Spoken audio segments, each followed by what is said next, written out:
اب طالب علم اس کو دیکھ کر کے پہلے سے اس کا ذہن بن جاتا ہے کہ میں نہیں پڑھتا تو مجھ سے کوئی پڑھوا نہیں سکتا ہے.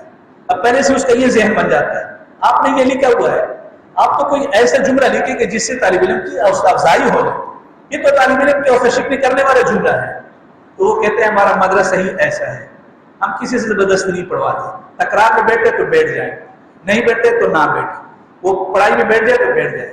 اس لیے کہ وہ مدرسہ ایسا ہی تھا کہ رات کو ایک دفعہ جانا ہوا تو وہاں پر وہ رکشے کا سٹینڈ بنا ہوا تھا, تو اس میں رکشے کھڑے تھے, سارے رکشے کھڑے تھے, کچھ یہ چھوٹی چھوٹی اور گاڑیاں کھڑی تھی. کرایہ لے کر رات کو, دن کو مدرسہ ہو تو رات کو رکشے کا سٹینڈ ہوتا تھا. اور پھر بعد میں چند سالوں کے بعد محلے کے لوگ اس مدرسے پر انہوں نے قبضہ کر لیا, اور پھر میرے خیال میں کچھ تنظیم والوں نے اس کو آپس میں تقسیم بھی کر دیا. اب اس مدرسے کا وجود بھی نہیں رہا. تو یہ بات آپ ذہن میں نہ رکھیں کہ مثال کے طور پر میں اگر نہیں پڑھوں گا تو مجھ سے کوئی پڑھوا نہیں سکتا ہے. یہ آپ کے سب سے پہلی ناکامی ہے. آپ ہمیشہ کے لیے مثبت سوچ رکھیں, میں نے پڑھنا ہے, آگے میں نے بننا ہے نہیں بننا ہے وہ الگ, لیکن میں نے پڑھنا ضرور ہے. لیکن جب آپ پڑھیں گے تو پھر اللہ کا وعدہ ہے کہ اللہ تعالیٰ آپ سے کچھ بنائے گا بھی. لیکن آپ پڑھیں گے نہیں, آپ محنت نہیں کریں گے تو پھر اللہ کا کوئی وعدہ بھی نہیں ہے کہ آگے جا کر کے کچھ بن جائیں. ہاں اگر آپ کمزور ہیں, آپ محنت کر رہے ہیں اور محنت کے اندر آپ آگے بڑھ رہے ہیں, تو اللہ تعالیٰ کا یہ وعدہ ہے کہ آپ طالب علم کے زمانے میں کمزور بھی ہوں گے تب بھی جا کر کے آپ آگے بڑھ جائیں گے.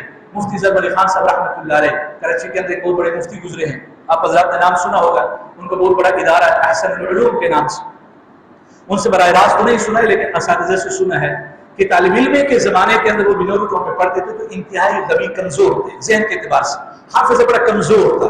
اور اللہ رب العزت نے پھر فراغت کے بعد, اب پوری دنیا کے اندر ان کا نام ہے, پوری دنیا میں لوگ جانتے ہیں. ہم افریقہ میں تھے, وہاں پر میرے ساتھ ایک بنگلہ دیش کے استاد مولانا علاء الدین, وہ مجھے کہہ رہے تھے کہ یار آپ کے پاکستان میں ایک مفتی صاحب اس وقت وہ حیات تھے, مجھے بڑے پسند ہے.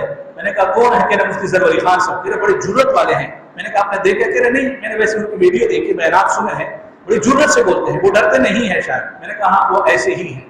تو اللہ تعالیٰ نے پھر اتنا نوازا ان کو, لیکن طالب علم کے زمانے میں انہوں نے محنت کر لی تھی. اب اس کے بعد جا کر اللہ تعالیٰ نے ان کو نوازا, اس لیے کہ حافظ دینے والا وہ اللہ کی ذات ہے. جس کے حافظ کو بند کر دے, جس کے حافظ کو کھول دے, اللہ تعالیٰ کھول بھی دیتا ہے جب انسان محنت کرتا ہے. اللہ رب العزت عمل کی توفیق عطا فرمائے. وآخر دعوانا الحمدللہ رب العالمین. آمین. الحمدللہ رب العالمین والعاقبۃ للمتقین والصلاة والسلام علی اشرف الانبیاء والمرسلین. اللهم لك الحمد كله ولك الشكر كله. اللهم لك الحمد كما انت اهل. وصل وسلم على سيدنا محمد صلى الله عليه وسلم كما انت اهل. فافعل من الخير كما انت اهل. انك اهل التقوى واهل المغفرة. جزا الله عنا محمد صلى الله عليه وسلم ما هو اهل. اللهم طهر قلوبنا من النفاق واعمالنا من الرياء والسنتنا من الكذب واعيننا من الخيانة, فإنك تعلم خائنة الأعين وما تخفي الصدور. اللهم أحسن عاقبتنا في الأمور كلها وأجرنا من خزي الدنيا وعذاب الآخرة. اللهم استر عوراتنا وآمن روعاتنا. اللهم استر عوراتنا وآمن روعاتنا. ربنا تقبل منا إنك أنت السميع العليم وتب علينا إنك أنت التواب الرحيم. صلى الله تعالى على خير خلقه محمد وعلى آله وصحبه أجمعين.